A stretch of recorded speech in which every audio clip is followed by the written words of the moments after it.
Well, a nice way to welcome the month of December with the arrival of cold air. And with that cold air in place, certainly you can make snow. And that's what they're doing at Wintergreen. Those snow guns are certainly going full blast, and they'll continue to work on building a base. And they'll announce later a projected opening date. But certainly the weather conducive to make the snow. And you may have seen a few flurries fly in some parts of the area today. We're currently 40 at the airport in Earlysville. It feels like it's in the upper 30s, but 22 on the mountain at Wintergreen feels like 6 with the wind. 37 in Madison feels like 31, and 35 in Weir's Cave feels like 27. So it has certainly been a blustery and cold day. Right now, there's a look at regional numbers. You factor in a little bit of the wind, and you can still see most of the wind chills are in the 30s and 20s across the region. Now, there have been just a few little returns on the radar here trying to show up, and there could still be a few flurries mixed with those clouds that are out there, but we expect some gradual clearing here tonight. Different story as you cross over into the Alleghenies, the western facing slopes of the Appalachians,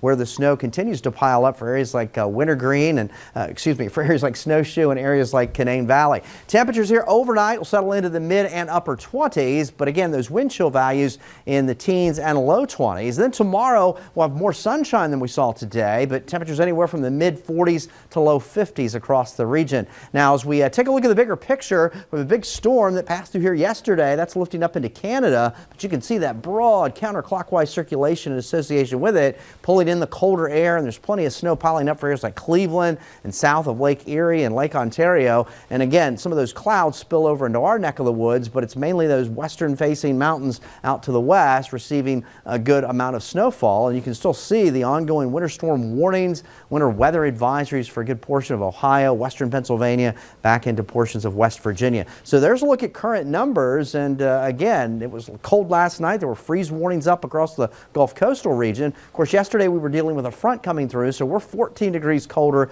than this time yesterday. And while it's still cold out to the west, temperatures are beginning to come up a little bit more, and we'll start to see that as we get toward the late week. So in the morning, we'll start in the 20s, still a breeze to contend with. We'll have a good amount of sunshine tomorrow, but mid 40s to low 50s for daytime highs. Westerly winds will still put a chill in the air. Then we'll start back in the 20s early Thursday morning. Thursday afternoon, we'll see temperatures pretty seasonable in the low and middle 50s. Now, while we're quiet Thursday, the clouds are going to gather Friday, and currently we'll have to watch the timing of this next system, but it looks like midday in the afternoon, here comes the rain. That takes us into Friday night, at least the first half of Saturday, and then there'll be some windy conditions on the backside of that system as it works up toward New England. Tonight then, skies becoming partly cloudy, brisk and cold. We settle into the 20s, but those wind chills making it feel like it's in the teens and low 20s. There's a look at the Michael and Son 7-day forecast taking us through the late week. We'll watch that next storm system in here later Friday and the start of the weekend.